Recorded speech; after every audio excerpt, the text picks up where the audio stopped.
Coach Hunt, thank you for taking time with us off the block. Congratulations on a sweep of the number 7 team in the country. Thanks. What stood out to you the match tonight?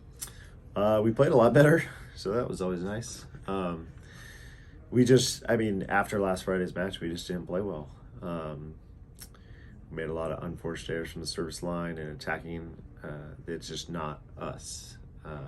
So this match was much more characteristic of us. There's still some things that we need to clean up, but I think it was reflective of a good week of practice, which with the start of the season, I think for everybody, COVID sort of thrown a wrench into that. It's nice to get a little training time under our belt.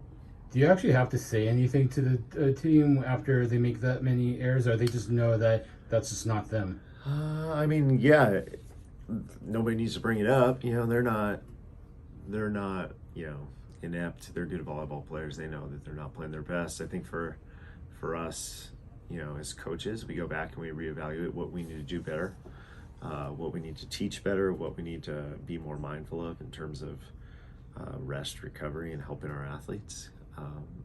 Most of it falls onto us as coaches, I'll be honest with you. So we need to reflect a little bit of how we can be better and then how we can be better teachers. So let's go into this match. So Yeah. you guys were pretty much in control first 2 sets, and then set 3, Lewis comes out, and I think they had a 5-point lead at multiple times. What adjustments did they make between sets 2 and 3 to take control early on in that set? I thought in set 3 they started playing how they were capable of playing. They played Long Beach State really tough. They beat a good NJIT team. So they started just playing like they were capable of playing. I don't know if they adjusted anything. I thought we made some, decisions that we would have liked to have back. Mainly offensively. We decided out at 78% and 80% in sets 1 and 2. So all of a sudden set 3, when we didn't side out early, I think we got a little bit of a rut. But I was really proud of how we responded. Regardless of how we started, we responded well. So that was good.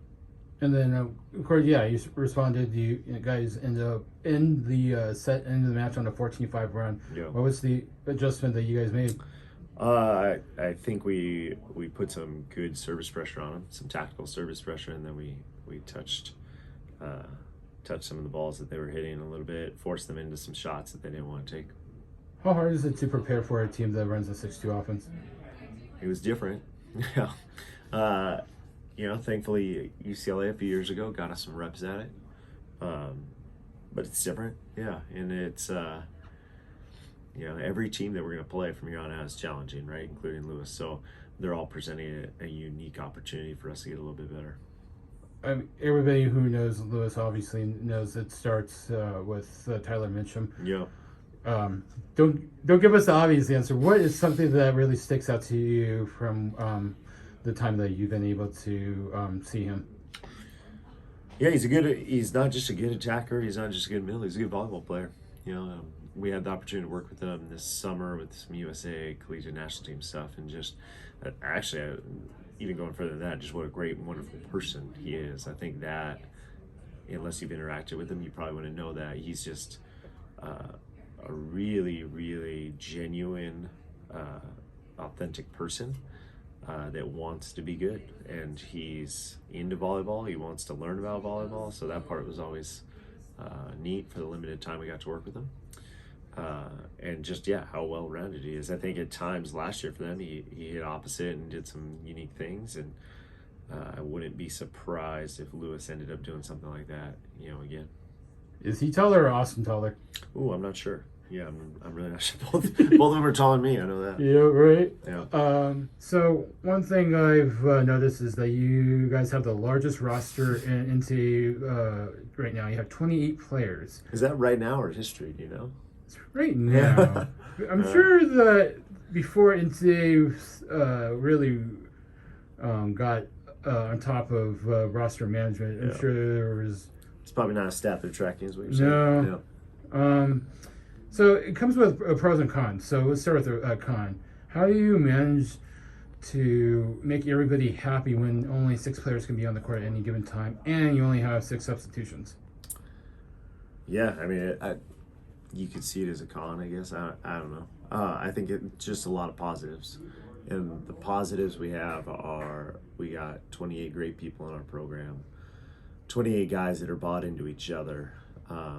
You know, what had happened was just all these guys that had eligibility left wanted to come back, and they wanted to keep it going. And I think they had a great year last year results wise, but just they were a really unique group to coach.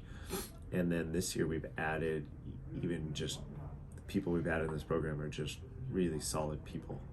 And it happens to be that they can also play some pretty good volleyball. So, yeah, not too many cons for me. It's a lot of guys. It's some management. It's a little bit more work on our end in terms of making sure guys are getting better and understanding that they're getting better. But also during COVID, it's been a nice luxury to be able to have some guys in the gym to continue to work with. The positive I see, besides that, which is obviously a great answer, is that you are able to kind of plug and play, especially at the pin hitter position. Yeah. You were in the third set, and I felt like this is kind of a turning point. You took out Steele, and then you put in Gettinger, and Yep. Gettinger goes on the run. But also, Gettinger is probably a better passer. I mean, he's probably one of the better passers in the country. His platform's real unique. So He tracks the ball real well. He also has a great arm, so he's a weapon from the service line. But what makes him so good is just how bought in he is to help his teammates. You know, he could be a starter at a lot of schools in the country, and he's one of the guys that came back to help us. And I think that's the critical part, right? And it's not that I did anything magical or said, hey, you know, here's what you got to do, and we had these magical talks. He's just a great teammate, great person. He's bought into the guys that are around him, and he wants to do whatever he can to help the boys win. let's end on a even more positive note, which I'm sure that Vinny will be surprised to hear that. I'm a positive note. How grateful are you guys are just to be able to play, let alone in front of fans? Yeah, I mean, it seems like we're one of the few places right now in LA, maybe, that you can get fans, at least from what I've heard. You know, obviously I don't go to other matches. So we're thankful for that. We're thankful that just, you know, what was it, 2 years ago, maybe when we had gotten to this point, people had shut it down. And I'm thankful for not only the university, you know, and all sort of athletic administration sort of, you know, pushing forward, pushing ahead. So we're really thankful to be able to do that. Well, thank you for taking time with that off the block. Congratulations on the sweep, and Yeah, thanks, bud. good luck next, was it Friday at Next Santa Barbara? Friday, yeah.